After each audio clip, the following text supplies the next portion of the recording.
तो प्यारे बच्चों नमस्कार, स्वागत है आपका आपके अपने इस यूट्यूब चैनल संतोष क्लासेस में। तो बच्चों पिछली वीडियो में मैंने आपको प्रश्नावली 1.1 के प्रश्न नंबर 3 के प्रश्नों को हल कराया था। आज की वीडियो में हम प्रश्न नंबर 4, प्रश्न नंबर 5 और अगले प्रश्नों को भी यहाँ पर अपन हल करेंगे। आइए देखिए, प्रश्न नंबर 4 है एचसीएफ 306,657 बराबर 9 दिया है, तो एलसीएम 306 और 657 ज्ञात कीजिए। मतलब यहाँ पर दो संख्या दी है 306 और 657, जिनका एचसीएफ कितना है 9 दिया है, और इन दोनों संख्याओं का एलसीएम ज्ञात करना है। ठीक है बच्चों, तो हल करते हैं इसको।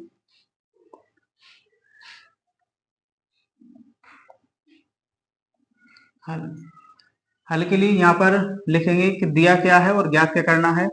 तो एचसीएफ दिया हुआ है अपने पास 306,657 का एचसीएफ कितना है 9, ये अपने पास दिया है, एचसीएफ दिया हुआ है। ठीक है, और 306,657 का एलसीएम अपन ज्ञात करना है।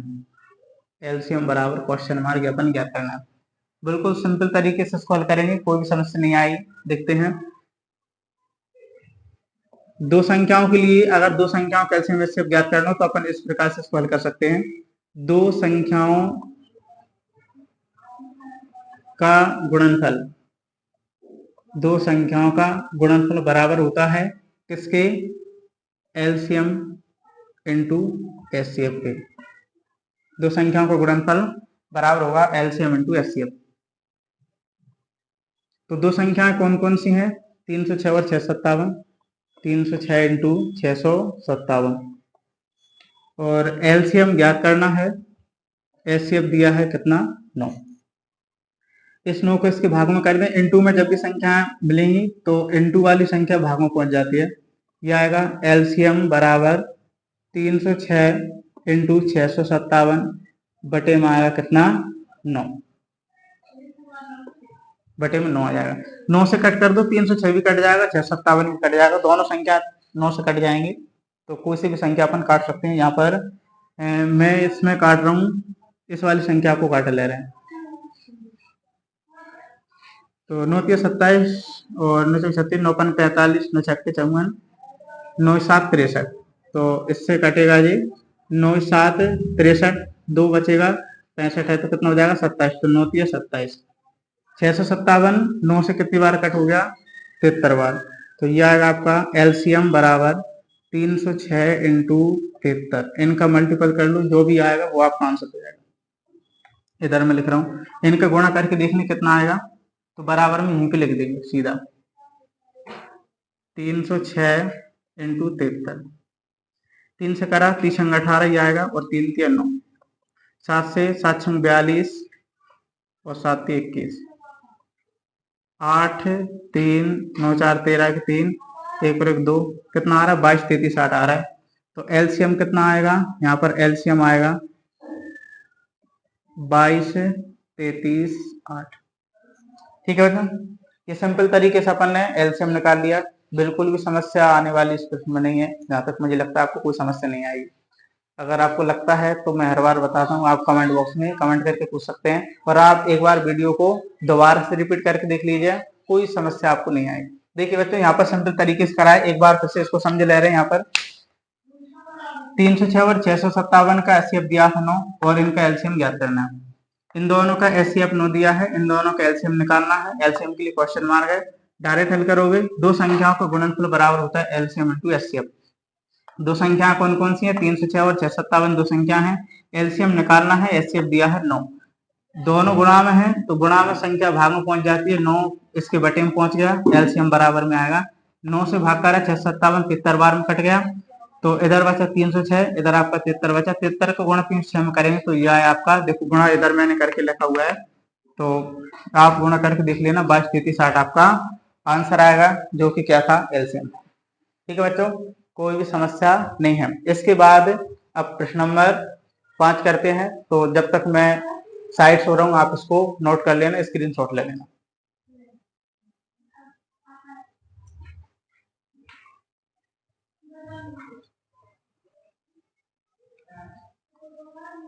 तो प्रश्न नंबर 5 करेंगे। प्रश्न नंबर 5 है, जांच कीजिए कि क्या किसी प्राकृत संख्या n के लिए संख्या 6 की पावर n अंक शून्य पर समाप्त हो सकती है। देखो बच्चों, इस प्रश्न को समझने के लिए थोड़ा टाइम लगेगा। मैं आपको यहाँ पर विस्तार से इस प्रश्न को समझाता हूँ। तो इसको आप इस वाले प्रश्न को जरूर आप वीडियो को दोबारा से देख लेना, तभी आपको अच्छे से क्लियरली समझ में आएगा। अब देखना, अगर कोई सी भी संख्या, जैसे ये लिखा हुआ है 6 की पावर n, तो यहाँ पर जो n है, n क्या है, एक प्राकृत संख्या है। और प्राकृत संख्या कहाँ से लिखी जाती है, 1 से लिखी जाती है। उनके कहने का मतलब ये है कि 6 की पावर n जो लिखा हुआ है, तो n एक प्राकृत संख्या है। प्राकृत संख्या यानी कि 1 से लिखी जाने वाली संख्या, 1 से अनंत तक लिखी जाने वाली संख्या क्या कहलाती है, प्राकृत संख्या कहलाती है।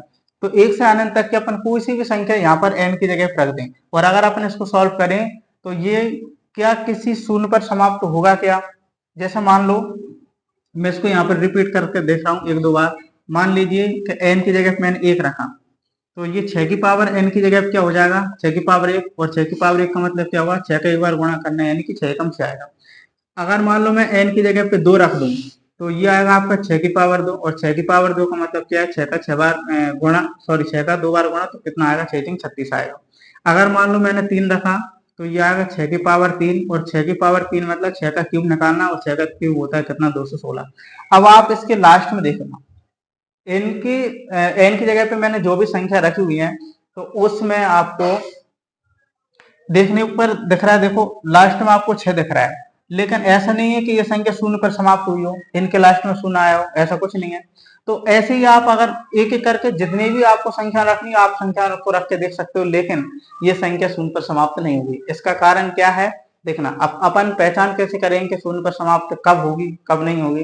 तो इसके लिए क्या है, अगर कोई संख्या शून्य पर समाप्त होती है, तो उसके गुणनखंड में कितना आएगा, 2 और 5 उसके गुणनखंड में देखने को मिलेगा।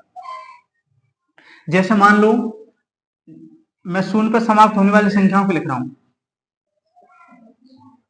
10 संख्या है जो कि किस पर समाप्त होती है, शून्य पर। 100 लिख लो आप, 10 की जगह 100।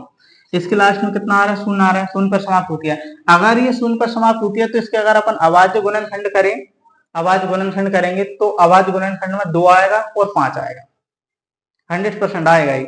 और अगर ऐसा नहीं होता, 2 या 5 में से कोई एक अगर आएगा और एक नहीं आएगा, तो भी अपने इसको मान्य नहीं करें, दोनों ही इसमें आना चाहिए। तो अगर ये शून्य पर समाप्त होती है, तो इसके बाद गुणनखंड में 2 और 5 मिलेगा। ठीक है बच्चों, तो देखते हैं, मैं यहाँ पर आपको प्रूफ करके दिखा रहा हूँ। इसको कट करें तो 2 से कट होगा 50 आएगा, 2 से कट होगा 25 आएगा। अब 5 से कट होगा तो 5 आएगा, और फिर 5 से कट होगा तो कितना आएगा, 1 आएगा। अब देखो आप, 100 के अपन ने खंड करे, तो इसके खंड में आपको 2 मिल रहा है, और इसके बाद में 5 ही मिल रहा है। जो मैंने आपको बताया कि अगर कोई संख्या शून्य पर समाप्त होती है, तो उसके अभाज्य गुणनखंड में 2 और 5 अवश्य आएगा। लेकिन यहाँ पर 2 और 5 दोनों के दोनों 2 और 5 यहाँ पर आपको देखने को मिल रहा है। ठीक है बच्चों, लेकिन अगर अपन 6 की पावर n में देखें, तो 6 के अगर अपन अभाज्य गुणनखंड करें, तो 6 के खंड करने पर आपको क्या मिलेगा, तो देखो ये 6 के खंड करने पर मिलेगा 2 से 3 बार और 3 से 1 बार। देखो इसके अभाज्य गुणनखंड में केवल 2 आ रहा है, 5 तो नहीं आ रहा है। तो अगर अपन संख्या के खंड करें और उसके अभाज्य गुणनखंड में 2 या 5 आता है, तो संख्या शून्य पर समाप्त होगी, अन्यथा की स्थिति में शून्य पर समाप्त नहीं होगी। तो ऐसा ही अपन यहाँ पर लिखना है, इस संख्या को जो है अगर अपन खंड करके देखें तो 2 और 5 मिलना चाहिए। ठीक है बच्चों, अब इसको स्टार्ट करते हैं। तो अपने कहने का मतलब ये है कि यहाँ पर जो 6 की पावर n लिखा हुआ है, इस संख्या को अगर अपन देखें, इसके खंड करें, अभाज्य गुणनखंड में 2 और 5 दोनों आने चाहिए, लेकिन इसके खंड में केवल 2 आ रहा है, 5 नहीं है। इसलिए 6 की पावर n के लिए, मतलब n के लिए ऐसी कोई सी संख्या नहीं है जिससे ये संख्या शून्य पर समाप्त हो जाए। ठीक है बच्चों, थ्योरिकल प्रश्न है,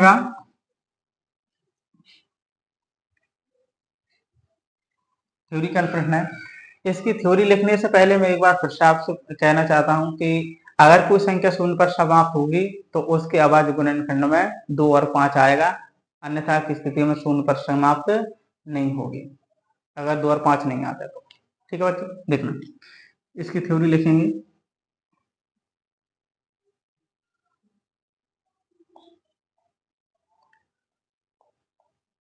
यदि संख्या 6 की पावर n,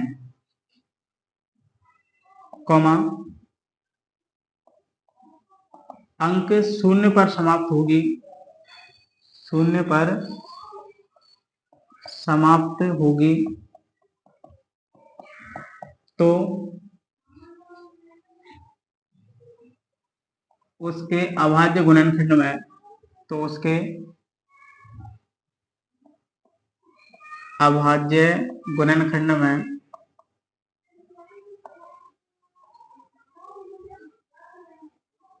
5 आना चाहिए,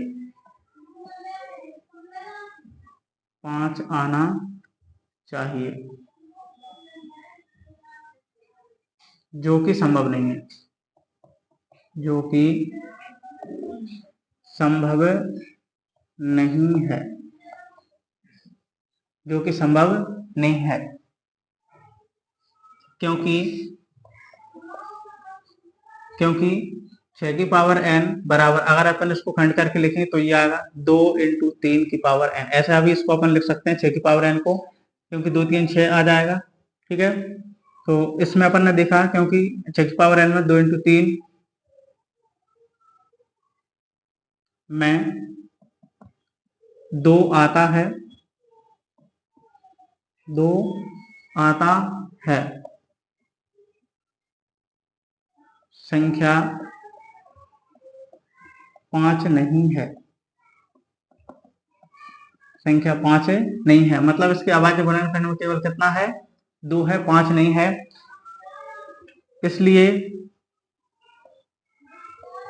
इसलिए 6 की पावर n में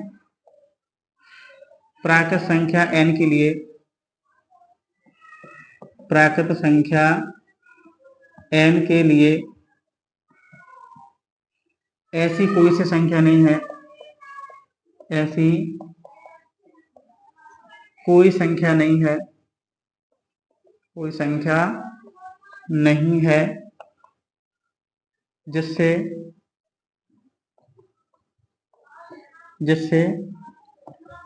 संख्या 6 की पावर n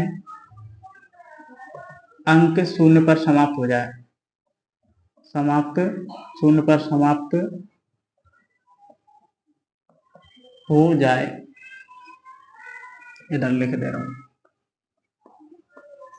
ठीक है बच्चों, वैसे आपको समझ आ गया होगा, और अगर आपको नहीं आ रहा है ना समझ में, तो एक बार फिर से आप वीडियो को देख लीजिएगा, और आप जैसे आपको लग रहा है कि हमें कहीं किसी भी पॉइंट में कोई भी समस्या आती है तो आप कमेंट बॉक्स में कमेंट करके पूछ सकते हैं। ठीक बच्चों, तो आप इसका स्क्रीनशॉट ले सकते हैं, वीडियो को नोट भी कर सकते हैं, यहाँ पर देख सकते हैं आप, है ना, देखकर आप नोट कर लीजिए, या फिर आपको इसका स्क्रीनशॉट लेके, और लाइक सब्सक्राइब का भी ध्यान रखना है आपको।